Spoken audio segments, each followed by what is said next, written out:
A fines del 2019, Antonia Barra puso fin a su vida, impulsada por el miedo, el dolor y la vergüenza. Y la culpa no era mía, ni dónde estaba, ni cómo decía. Y la culpa no era mía. Fueron miles las mujeres que transformaron su caso en una causa nacional y que hoy siguen pidiendo a gritos justicia para Antonia. Luis Ugalde, ¿cómo estás? ¿Cómo estás, Alejandra? Aquí estamos en un nuevo capítulo de Testigo Clave. Ya sabemos las plataformas Spotify, Pluto TV, Televisión.cl y YouTube. Para que nos sigan, nos puedan ver y también nos puedan escuchar. Sí. Esta semana tenemos un nuevo capítulo de un caso que se instaló tal vez en la mesa de conversaciones de familias, en carretes, en muros de Facebook, en publicaciones en Instagram y también en muchas marchas vimos carteles con la cara de Antonia Barra. Estos días ya termina el segundo juicio y con esto ya se cierra este capítulo. Martín Pradenas ya fue condenado, él es culpable de los delitos que se le imputan de violación y de abuso sexual y estamos próximos a conocer la sentencia para saber cuántos años va a estar tras las rejas. Así que queremos conversar un poco de este caso. Es distinto tal vez a los otros que hemos comentado, pero es un caso que guarda una importancia en que todos tenemos algo que decir al respecto, tal vez. Mira, Todos tenemos una opinión. Yo creo que el concepto que mejor grafica la situación de Antonia Barra es el concepto de empatía. Tú lo decías recién, es un caso y es una historia que se ha comentado en muchas mesas, en hogares, en publicaciones, en redes sociales. ¿Por qué? Porque yo creo que lo que tiene este caso es que todas las mujeres, si no es que la gran mayoría, se sintieron identificadas porque en algún momento se pudieron ver como Antonia. En algún momento se pudieron ver en una situación que estaban desvalidas y fueron atacadas. Yo misma, cuando se hace público el caso, uno mismo también empieza así como a rebobinar un poco y pensar tal vez en las veces que te pasaste de copa. Y ¿Tú escribiste algo en tu muro una vez? sí, yo escribí en mi muro, me acuerdo, uno se hace cargo también de las opiniones. Lógico. Esto es son opiniones personales, pero puse, agradezco a esos amigos que no me violaron cuando me pasé de copas. Pero era una ironía, básicamente, porque uno no tiene por qué agradecerle Claro. algo así a alguien cuando además estás en un ambiente de confianza y cuando no también. Porque lo que debería pasar es que si alguien, sea hombre o mujer, esté pasado de copas, es ayudarlo a llegar a su casa. Si no puede llegar a su casa, bueno, llevarlo tal vez a la tuya para que después cuando esté en buenas condiciones pueda llegar bien a su casa, que pueda llegar a su casa. En ese sentido, la historia de Antonia yo creo que parte con lo peor. Parte con lo peor. O sea, Antonia termina con su vida y su familia finalmente no sabía qué pasaba. No lo entendían. No había una carta, no había nada. La familia viene llegando de vacaciones. Más encima, Antonia, su entorno, sus amigas, tampoco entendían qué había pasado. Pero había una persona que sí sabía que se podría haber esperado este desenlace, que es la expareja de Antonia. Ella, el día antes a su suicidio, ella le envía un mensaje de despedida. Y al día siguiente Antonia se suicida. Si no me equivoco, eso fue un 12 de octubre. Claro. Y todo esto se da en un contexto donde en un principio su círculo cercano no entendía qué pasaba y después se enteran de realmente qué había pasado. Antonia le va relatando a una amiga todo lo que le pasó. Le empieza a enviar mensajes de audio y esta amiga, es la que también después los papás van viendo, todos van juntando estas versiones y se dan cuenta que Antonia fue víctima de un ataque sexual.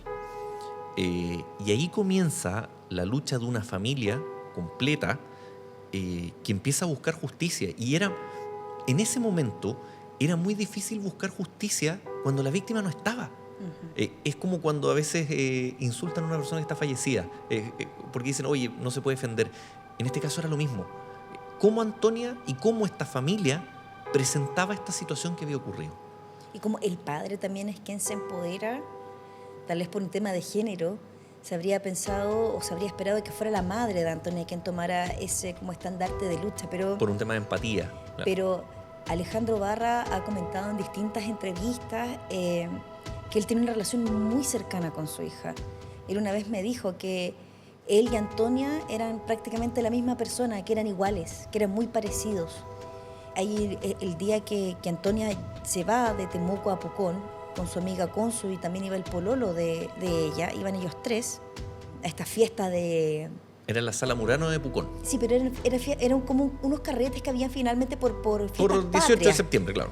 Entonces, es el contexto. Cuando ellos viajan y él le mandaba mensaje, hija, llegaste, y ella sí, y le iba contando todo. Cuando tal vez uno de esa edad no tiene esa complicidad con sus padres. Tal vez uno de esa edad que anda la del bandido de repente para que los papás no sepan. Ella le contaba todas las cosas a su papá puntualmente. Tenía una relación muy cercana también con sus hermanas. Entonces, eso también nos habla de un perfil de Antonia. En los videos que se le ve, que se han publicado Siempre en distintas sonriente. notas, siempre sonriente, como saltarina, muy alegre, buena Una luz, mujer de mucha energía. muy energía, como muy Claro. positiva. Claro. Y bueno, lamentablemente alguien quiso apagar esa luz también.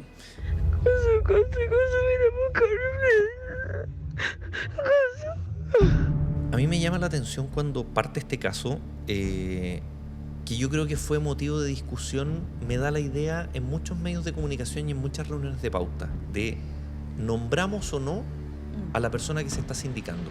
Porque en ese momento empieza a aparecer un nombre, pero claro, no está formalizado. Ahí empiezas con una pugna ética legal. ¿Lo nombro o no lo nombro? Porque claro, empieza eso, pero no hay una investigación en su contra, hasta ese momento. Después, claro, hay una formalización de cargo y ahí ya no hay problema en dar el nombre, pero comienza todo esto porque además te das cuenta que esto ocurre con una persona que es de un estrato social alto, donde siempre se le critica a los medios que hay un trato distinto. Y en este caso comienza a pasar toda esta situación, hasta que finalmente se formaliza. Hay denuncias contra Martín Pradenas y comienza todo este proceso judicial en contra de esta persona que hasta el momento no había hablado, pero que comienza a ver un sector que de inmediato comienza a apoyarlo.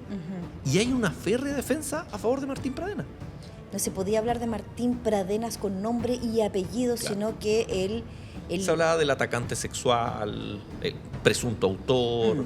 Claro, y eso pasa mucho, pero claro. en este caso no era por cuidar a una persona, sino que se hacía por regirse finalmente a la norma judicial, porque era una persona que aún no estaba formalizada a sus cargos.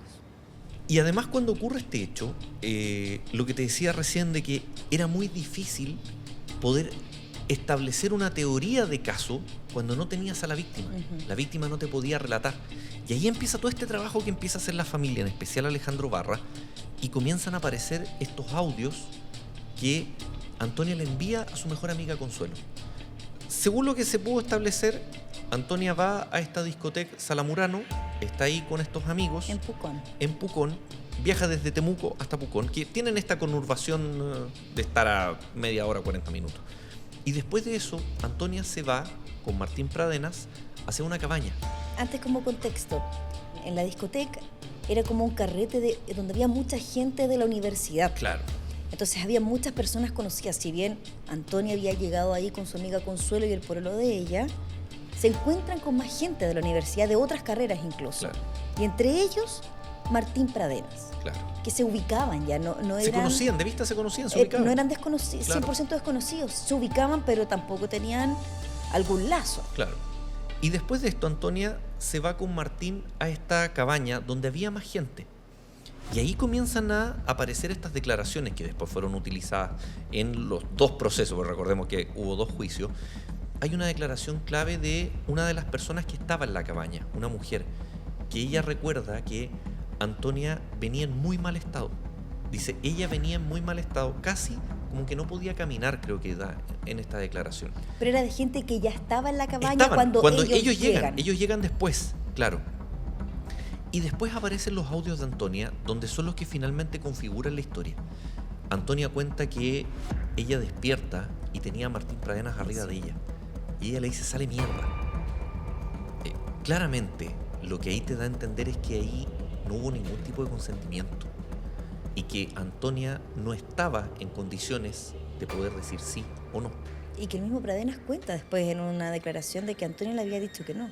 una declaración que yo creo que es de lo más desafortunado que he visto en el último tiempo en materias judiciales.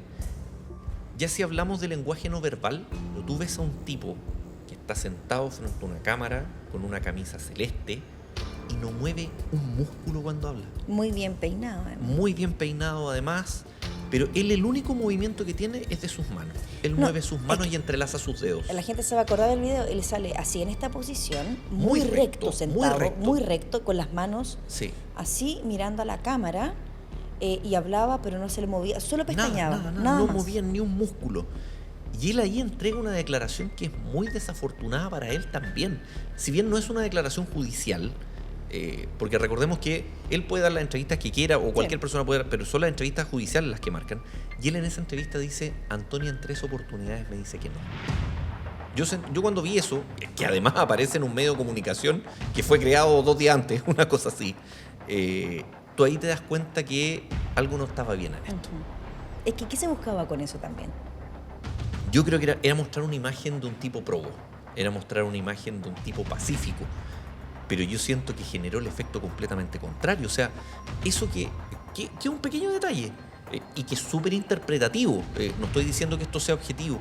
Pero es que Pero eso tú ves un era tipo para generar claro, eso, para... que está declarando y no mueve un músculo en su declaración. No tiene ningún tipo de emoción. Nada. Y además del tema que estaba hablando. Más aún, te están acusando de una violación y él no tiene ningún tipo de emoción en su expresión facial. Fue una declaración muy desafortunada que él entrega y después tú te vas dando cuenta que comenzaron a aparecer poco a poco distintas pruebas. Estaba además la declaración de los amigos, que ellos se comunican por Telegram, que es otra red social distinta a WhatsApp. Y ahí los amigos... Pero ¿cuál es la particularidad de Telegram? Que es mucho más difícil de poder periciar a diferencia de WhatsApp u otro tipo de red social. Telegram antiguamente era conocida como la red social de los infieles. ¿Por qué? Exactamente. Porque tú envías el mensaje y después se elimina, no queda rastro de ese mensaje. Claro. Entonces, por eso, hoy en día Telegram pasó de ser conocida como la red social de los infieles a la de los delitos. Porque ahí hoy en día hay un montón de grupos de WhatsApp, de grupos que se arman de personas de Telegram, que por ejemplo comparten pornografía, venta de drogas y un montón de otros ilícitos se reúnen en Telegram. Claro, y Por ahí eso tú mi ves que apreciación. está la declaración de los amigos, que ellos se confabulan para dar una declaración junto con eso, pero después aparecen estas famosas fotos. Y hay una foto que es clave. Es una foto que Martín Pradena se saca en un baño y tiene acá 3 marcas de rasguñones, que son que son las típicas heridas defensivas de una víctima. En los peritajes que se hacen después en el juicio, se pudo establecer que esta foto era muy cercana, así 1 o 2 días de otra de las víctimas. Porque esto fue lo que generó finalmente la situación de Antonia. Comienza la familia a denunciar lo que había pasado con ella y empezaron a aparecer víctimas. Mira, mi Carlos Gajardo la otra vez en una entrevista me dijo una frase que me hizo mucho sentido, que la muerte de Antonia había significado un espacio seguro para las otras víctimas y para que se atrevieran así a denunciar. Entre las víctimas hay una persona que es familiar de Martín Pradena. Claro. Y que declaró en el juicio. Entonces, es como que la muerte de Antonia ha significado muchas cosas, no solamente el tema de un caso que se transformó en una causa, sino que también del espacio que lamentablemente, porque ojalá nunca tuviéramos que estar aquí sentados hablando de esto, pero que significó de que las otras víctimas también se atrevieran a decir, yo también tengo algo que decir, y a veces he llegado incluso a pensar cuántas otras personas no se han atrevido a contarlo. O sea, el caso Antonia removió una serie de estructuras en nuestro país. Más encima se ocurre todo esto en medio del estallido social, donde la mujer en el estallido social también pidió sus derechos. Las mujeres salieron a la calle a pedir sus derechos en el estallido social. Y ocurre todo esto de Martín Pradena, donde además tú te das cuenta que las víctimas comienzan a aparecer y te das cuenta que en las etapas del juicio se comienza a cuestionar cosas que antes no se cuestionaban. O sea, acá se cuestionó porque el abogado defensor de Martín Pradena, que falleció después, Calderón. critica desde una perspectiva súper machista y realiza una serie de aseveraciones y preceptos que van en una línea que en el 2022 o 2020, cuando ocurre esto, parte importante del proceso penal, ya era inconcebible. Ya no se le podía dar espacio a esos preceptos. Pero bueno, eso finalmente también configuró para que la gente se estableciera una perspectiva, una imagen de, en este caso, Martín Pradenas. Porque si bien él durante la primera etapa de juicio no prestó declaración, excepto por esta entrevista que dio a este medio digital, pero también su defensa también hablaba mucho de quién es Martín Pradenas. Claro. Los abogados no pueden llegar y hablar a pito de nada y que el imputado en este caso no sepa qué es lo que van a decir. O sea, él tenía clarísimo cuál iba a ser la línea de la defensa para defenderlo a él, que se basaba en atacar a las denunciantes. Claro. Y que prácticamente era culpa de ellas lo que les pasó. Mira, yo recuerdo cuando se habla en primera instancia, creo que son los alegatos de apertura del primer juicio. Carlos Gajardo, que además es panelista del matinal, a mí me tocó verlo muchas veces litigar cuando él era fiscal. Es un gran litigante. Tú ves en un abogado, a veces puede tener medio juicio ganado si es un buen litigante. Y Carlos Gajardo, en uno de sus alegatos, dice: acá estamos hablando de perspectiva de género. La defensa nos está hablando de que no hay pruebas concretas. ¿Qué espera la defensa? Dice que la agresión sexual haya ocurrido en un mall, donde hay cámaras, donde hay más testigos. El agresor sexual no actúa así. Un agresor sexual actúa en silencio, actúa escondido, actúa en un lugar donde no lo vayan a ver. Entonces, tú aquí tienes una víctima que te está diciendo: me violaron, yo no me acuerdo, yo no dije que sí en ningún momento. Y finalmente tienes a otra persona que te está diciendo: ella me dijo 3 veces que no. Uh-huh. Entonces, te das cuenta cómo se comenzó a instalar la perspectiva de género, que hay un sector político que le molesta mucho ese concepto, pero es un concepto que lo que busca es equiparar finalmente los derechos del hombre y de la mujer. De hecho, en Twitter, ahora cuando salió lo del veredicto, vi muchos mensajes. Yo evito ver Twitter, la verdad. Yo Twitter lo ocupo... Twitter está muy violento. Muy violento. Yo ocupo para reclamar contra empresas, básicamente, Twitter. Pero... @ no tengo mis servicios. Sí. Pero a veces me meto a ver cuando está pasando algo y quiero ver opiniones en general. Me pareció súper violento ver perfiles porque uno ve el comentario y yo siempre voy después a ver el perfiles que tenían muy pocos seguidores, que tenían más bien una apariencia de bot. Claro. Tienen un avatar. Que de bot o con una bandera chilena de perfil, y que decían que la perspectiva de género, claro, ahora por ser hombres ya te van a crucificar. Y son personas que no han entendido nada. Me dan ganas de explicárselo en cetáceo, como decía Natalia Valdebenito. Que la perspectiva de género no es eso. La perspectiva de género lo que busca es equilibrar la cancha. De que una mujer no se le juzgue por cómo se viste o porque se tomó 3 o 4 copetes de más. Porque los besos no se roban, los besos se dan. Porque para tener sexo tiene que ser de 2, no de 1. Entonces, la perspectiva de género lo que busca justamente es no tener esos prejuicios, no sacar tener esos esas prejuicios. ideas preconcebidas que recuerdo durante mucho tiempo. O sea, hay mucha gente, y que lo he visto en redes sociales, que justifica el actuar de Martín Pradenas porque Antonia estaba en estado de ebriedad, lo cual ya me parece que es tremendamente cuestionable y repudiable además, porque finalmente Está es vulnerable. un abuso. Y está vulnerable. Abuso, claro. Incluso en el mismo video de las cámaras de seguridad, cuando ellas van caminando al lado de un supermercado, donde se ve que Antonia tiene dificultad para caminar, y mucha gente opina respecto a ese video. Pero lo que se muestra en televisión no es el video completo, porque no se puede mostrar ese video completo. Ese video tiene una duración más extensa. Y tiene un delito que está latente, Y se ve que ahí. eso es lo que no se puede mostrar, porque no se puede mostrar en la televisión un abuso sexual. Claro. Y eso es lo que muestra ese video y que quedó configurado en el juicio. No es algo que yo esté inventando, no es algo que yo esté opinando. Un video que lo sube el mismo portal que estábamos hablando hace poco. Es un portal que tú te metes, yo me metí ahora recién hace poco, y dice creación año 2020. Entonces, ese portal fue creado para emitir noticias de Martín Pradenas. Posterior a ello ha seguido tirando noticias de otras cosas, pero ese es un portal que nace y que a mí me parece muy sospechoso, como dice Bombo Fica, me parece muy extraño y curioso que ese portal aparezca de inmediato con una noticia de Martín Pradenas. Si continuamos, Lucho, con esto, hablábamos de las pruebas hace un rato. Hace un par de semanas hice un reportaje, invito también a la gente si quiere... Está en Chilevisión.cl. En Chilevisión.cl, un reportaje sobre el caso y sobre las pruebas que no fueron consideradas. Para que la gente entienda en su casa, cuando se anula el primer juicio y se hace este segundo juicio, no es que se haga todo completamente de nuevo, sino que las pruebas, las evidencias, los testigos que presentaste en el primer juicio, los tienes que presentar en el segundo juicio, son los mismos. Claro. Hagamos un ápice cortito. Dígame. Cuando tú tienes un proceso penal, primero la fiscalía te imputa cargos, te dice, te estamos investigando por esto. Después viene una serie de etapas. Y esto termina, esa primera etapa, con la audiencia de preparación de juicio oral. Justamente. Que ahí es donde fiscalía y defensa tienen que presentar todas sus pruebas. Ahí termina esa primera etapa. Y después viene el juicio. Juicio oral. Lo que pasó en este caso es que solo se repitió el juicio. Entonces, por eso las pruebas eran las mismas. Se cambia solamente el tribunal.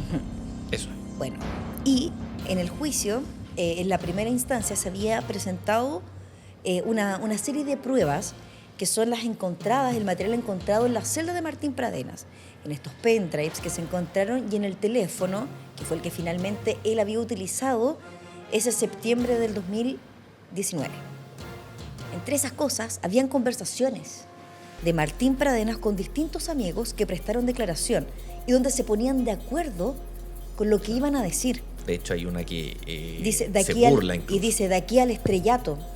Dice, de aquí al estrellato con la declaración que ella iba a dar. Pero ¿por qué finalmente estas pruebas no fueron consideradas? Porque dentro de estas conversaciones, esto lo alegó la defensa de Martín Pradenas en ese tiempo, la defensa particular, alega de que se denostaba al abogado. Imagínate tú, Martín Pradenas en uno de los mensajes decía, trataba a su abogado, a Calderón, de careputa. Y eso sale en los mensajes. De ahí se toman para cancelar de cierta forma esta prueba, donde había una confabulación de ellos para presentar que los ahí te testimonios. puede abrir una nueva arista por obstrucción a la investigación. Justamente, y no fue considerado como prueba. Otra de las cosas que se encontraron son los videos, material pornográfico que habría sido... Hay que aclarar que no eran videos donde se viera a Martín Pradenas. No. Eran videos donde salían otras personas, presumiblemente material pornográfico comprado o descargado de internet, donde llamaba mucho la atención en el informe del Servicio Médico Legal que eran mujeres que estaban inconscientes, que eran manipuladas a la preferencia del hombre en este caso y que no sabían dónde estaban ni lo que le estaban haciendo. Eran muchos videos, no eran dos, no eran tres. Eran más de 1000 eran videos. Más de 1000 videos. Eso me acuerdo. Hay fotos también, yo pude ver parte de ese material. Hay fotos de ropa interior. Sí, pero también hay fotos donde el mismo Martín Pradenas manipula sus partes íntimas. Entonces, es un material que permitía a la parte querellante armar un perfil de Martín Pradenas. Lo que ellos están pidiendo ahora en este segundo juicio, que es que no se considere como un atenuante la irreprochable conducta anterior. ¿Por qué? Porque hay una reiteración de delito. Porque los hechos vienen ocurriendo incluso ya con él en prisión preventiva, ocultando material. Entonces, ninguna de estas pruebas de lo que te acabo de comentar fue considerado en el juicio. De lo que me decías recién, de estos videos de Martín Pradenas realizando gestos con su cuerpo, hay una declaración que es terrible, que la entrega una familiar de Martín Pradenas en el juicio, donde ella dice que Martín Pradenas solía frotarse con elementos de la casa, con peluche, con el sillón, creo un sofá, una cosa así. O sea, una declaración que tú la ves y te das cuenta que aquí hay un perfil de una persona. O sea, por eso la declaración de Carlos Gajardo, cuando él habla de un depredador sexual, en los juicios nada es al azar. No.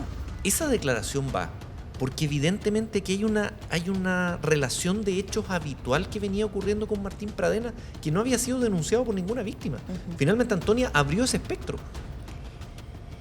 Y abrió ese espectro y que está pronto a cerrarse. Yo siento que con este segundo juicio hay una revictimización. A las víctimas se les hace ver nuevamente a su agresor, contar nuevamente, que también eso aprovecho de entregar una crítica al sistema, donde una persona que es víctima o denuncia un abuso sexual o una violación, tiene que pasar por un sistema que es terrible. nefasto. ¿En qué Porque quedó una ley que ve que se llama el No me pregunten más, creo? es una ley que se ha utilizado principalmente para menores de edad, Ah, ok. donde se les graba el testimonio Claro, y así no se y les tiene y que se volver a utiliza preguntar. ese testimonio la primera vez. Claro. Pero, por ejemplo, una mujer que quiere denunciar una violación, ya, llama a carabineros, llega un carabinero, cuenta la versión una vez, después Tiene que llegar un llega fiscal. el fiscal, cuenta nuevamente, Que es un después, fiscal adjunto. adjunto además, después llega el fiscal y le asigna a una policía, cuenta nuevamente, después tiene que ir a someterse a los peritajes, que son terribles. Durísimos, durísimos. Tiene que contar una cuarta vez. Y yo creo que me quedo corta porque tiene que haber otras instancias más. Además, cuando llegue después el fiscal que va a o la fiscal que que va a tomar la causa. una quinta vez. Entonces es una revictimización Y súmale el juicio. y estas víctimas no tuvieron solamente que contarlo 5 o 6 veces, tuvieron que pasar por un segundo juicio, Claro. donde se había acreditado que los hechos ocurrieron y tener que contar nuevamente, no estoy mintiendo, estoy diciendo la verdad, a mí me abusaron, a mí me violaron. Entonces yo encuentro que es tan violento como el delito del que fueron víctimas. Y recuerda que se hace este segundo juicio. Es casi como para esas cosas solo pasa en Chile. O sea, un juicio que lo tuviste 3-0, unánime, porque recordemos que en el tribunal siempre son 3 jueces, jueces o juezas. Y acá fue 3-0, Los unánime. 3 votaron. Unánime. Se acreditó el delito, se estableció válida la prueba, cumplió con todos los estándares, todo.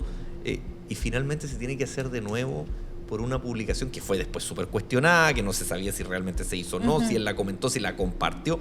Claro, te afectó un tema de referente a la independencia, creo que, y transparencia del proceso. Pero porque un juez también está haciendo eso, es algo que no cuesta entenderlo. Pero independiente, porque si Claro. ese juez que fue cuestionado hubiese votado a favor de Martín Pradenas, igual habría perdido el juicio. Claro. Porque los otros 2 votos eran en contra de Martín Claro. Pradenas. Entonces es como de no entender la sentencia la anulación del juicio por parte de la decisión de la Corte Suprema. Pero bueno, ahora estamos esperando a ver qué es lo que pasa con este segundo juicio. Segundo Ya. juicio que es una apuesta Sí, para la defensa de Martín Pradenas. Perdón que te interrumpa, muy breve. Es una apuesta porque él primero fue condenado a 20 años de cárcel. Con la anulación del juicio tú partes de cero. Efectivamente, tienes el abanico completo, puedes lograr la absolución, pero también puedes obtener los 43 que está pidiendo la Fiscalía. Sí. Entonces, es una apuesta que finalmente termina haciendo la defensa de Martín Pradenas. pero como ya decía, ir cerrando, Lucho, el capítulo es como ahora hay que ver qué dice la justicia. Puede ser, ya se sabe que él es culpable, pero hay que ver cuántos años. Pueden ser 20, pueden ser los 40 o puede ser menos. Puede ser menos. Todo va a depender de los delitos que finalmente haya establecido la sentencia, que la vamos a conocer en días más.